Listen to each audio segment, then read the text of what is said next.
Speaking of that, Dion will be next. It starts with a D. We'll be right back.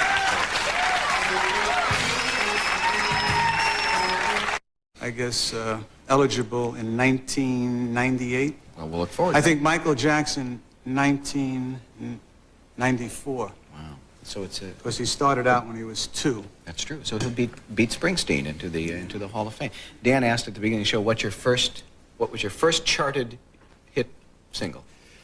Well, first charted, I put a group called the Belmonts together, and we created this kind of vocal percussion style because we couldn't think of any words, honestly. So I got these 4 guys from my neighborhood. I said, Carlo, you got to sing bass. And the way they do that is you sing, Wella, Wella, I don't. And I say, Excuse no, me? Wella, Wella, Wella? Wella. So you got to do this. You got to lean into the mic and say, Wella, Wella. And Wella, Wella. And he said, I am not going to sing Wella, Wella. So we started with this thing that was called I Wonder Why. Know why I love you like I do. Know why I do. Don't know why I love you. Don't know why. Not bad. Not bad, Kevin. But can you do Wella Wella? That's the key to success. So You know, that was the one. back then, rock and roll didn't exist. It was just starting to perk in the streets, you know, starting on the dawn of creation, so to speak. First show I did was with Alan Freed. No, it was about the 3rd show. And Gene Vincent, Chuck Berry, Eddie Cochran. And the Isley Brothers closed the show. And during the finale, these guys used to rip up the stage, man. They'd spin around and do splits. And an Italian kid from the neighborhood, that looked so cool to me. So in between shows, I ran upstairs, shut the door, got in the middle of the floor, spun around, did a split. Yeah? Now, one thing a short, squatty Italian guy shouldn't do is spin around and do no splits. Because I haven't been able to walk the same since. You see the way I came in? But I sing higher. Yeah. Would you bring your... Oh, yeah, I got my guitar here. Just feel free at any time to... Well, I need a guitar thing. I think A that's the guitar thing. technical term, yeah. The Wanderer, was that your biggest seller, singles? Yeah, that was one of the biggest, yeah. Now, was the flip... Now, I was a disc jockey in the 60s and 70s. I played a lot of your stuff. Was the flip side of the Wanderer the Majestic? You're going to get me. No, you don't know. You know, I forget. I think it about was, these because things. It I was. have 2 brothers, and the younger of the 2, my brother Bill, used to listen to that and misunderstood the words, and the lyrics went, the Majestic, and he thought you were saying, come on, plastic, and he would sing that. I'm sure he's thrilled that I'm telling this story. So I wondered if for my brother you could just do the come on, plastic version, and I know he would... Come on, plastic, come on, plastic. I said, yeah. That's good, thank you. Well, he'll be happy to hear that. Do people ever say to you, look, DiMucci, you're a grown man now, and it's enough of this rock and roll stuff, you know? I'm a diehard. I tell you, I've always kept rock and roll as my music because a lot of the guys my age, they kind of flipped off into the Tony Bennett's and Robert Goulet's.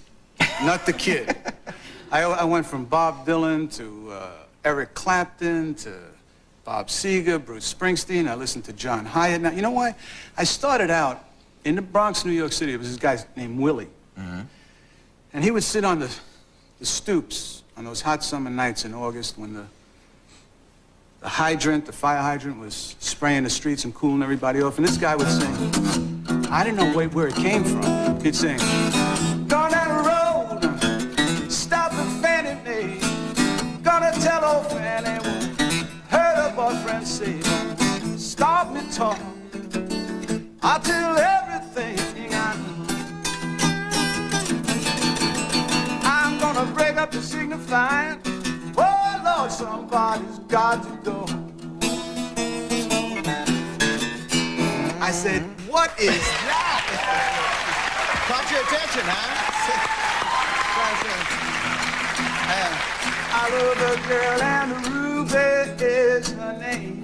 You know, I just took, I said, that just put me on the road. Would you help us out with something? We have, you know, we do a 90-minute show here, and we like our audience to be comfortable, and it's a long time to sit and watch, so we're instituting something this week where we're letting the people stretch, and we have a little entertainment plan for tonight. We're going to do a little, if the audience could stand, Dion, could you come out center stage with me and just help, bring your guitar if you'd like.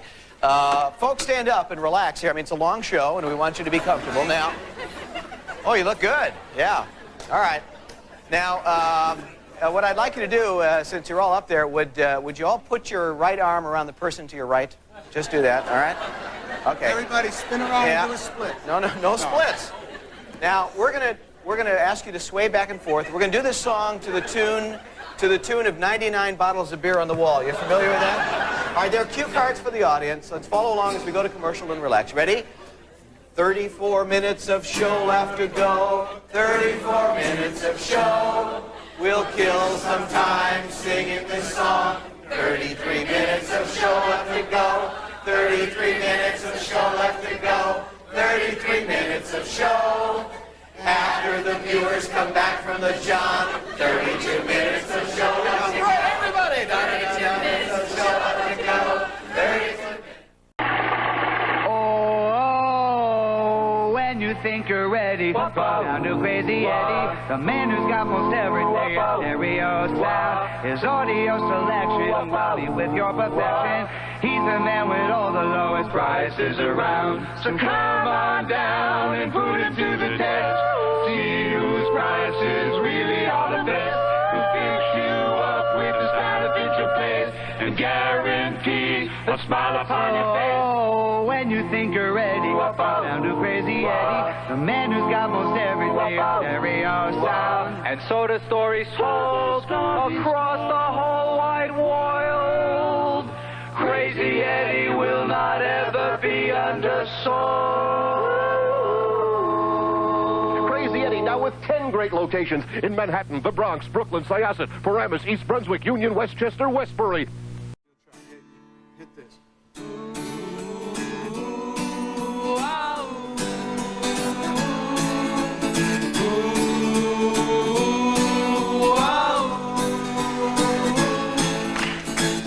Each time we have a quarrel, it almost breaks my heart. Keep going. I don't know a word. Wait, Oh, we keep going.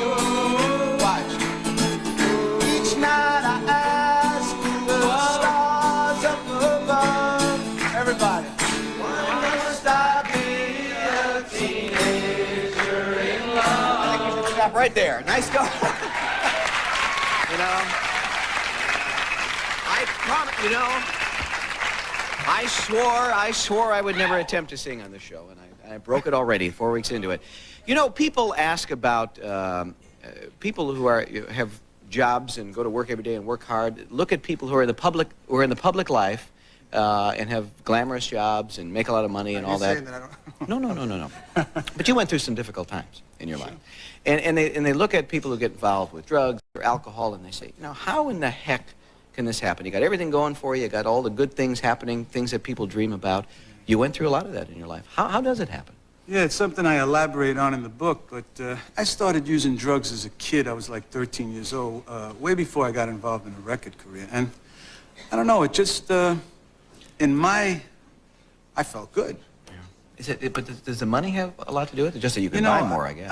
I don't know. I think that's, people think that just entertainers do that. All kinds of people get involved with that stuff these days. It's not just the entertainers. But for me, I thought fame, fortune, and romance were was the formula for success.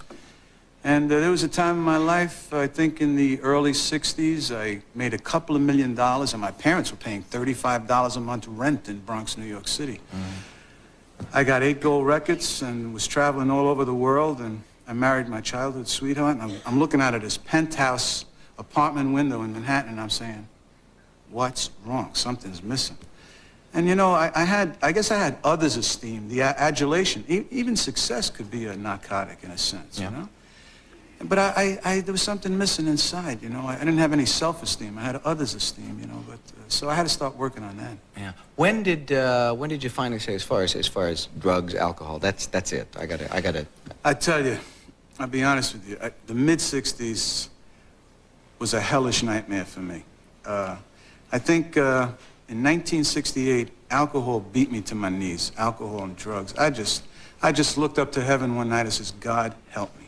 And he did. I haven't had a drug or a drink in over 21 years, you know. Is this the album you're working on? Or is this going to be out soon? Yeah, that's What's this? Tell us about this That's little guy. a new. Well, you know, I decided to do a concert at Radio City Music Hall, and the thing sold out 2 nights in like 90 minutes, and the people were so encouraging, and it was such a.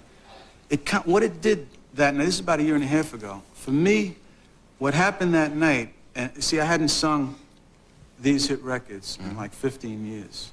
I had just put it on the back burner. I was raising my children. I have 3 beautiful daughters, and I'm still with the wife I started out with, which is rare. And So that night was... what happened was this quote comeback concert kind of connected what I did, what I'm doing, because I've been doing gospel music for 5 years, and what I want to do.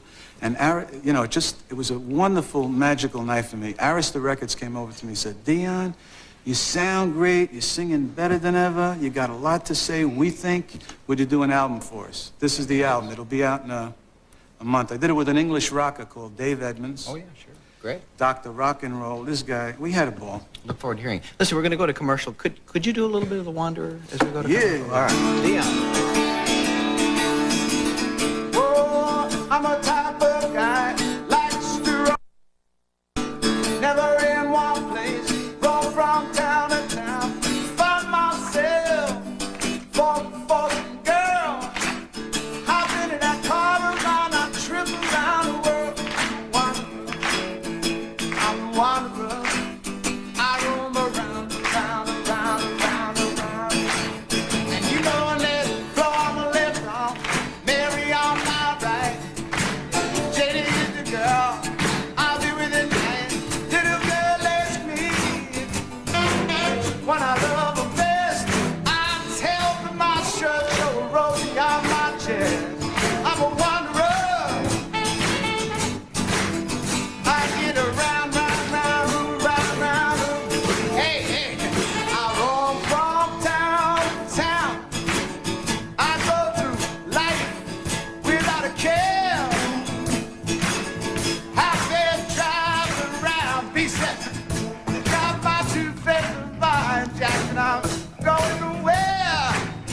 Lifted down strand. Thanks, The Pat Sajak Show, sponsored by Nabisco Shredded Wheat. The ready-to-eat cereals with no added sugar and no added salt. Just 100% whole wheat and nothing else.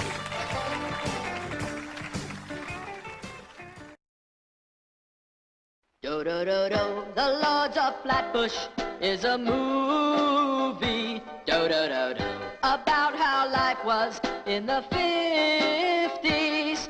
A black leather jacket, a rumble or two, and a girl cutting school, playing pool, stealing a car, record hops, bobby socks, a padded bra. The Lords of Flatbush, oh, it's something to see. Do-do-do-do, it's full of memories for you and for me. I don't mean to boast, but you'll dig it the most. The Lords of Flatbush, Flatbush, Flatbush. Rated PG.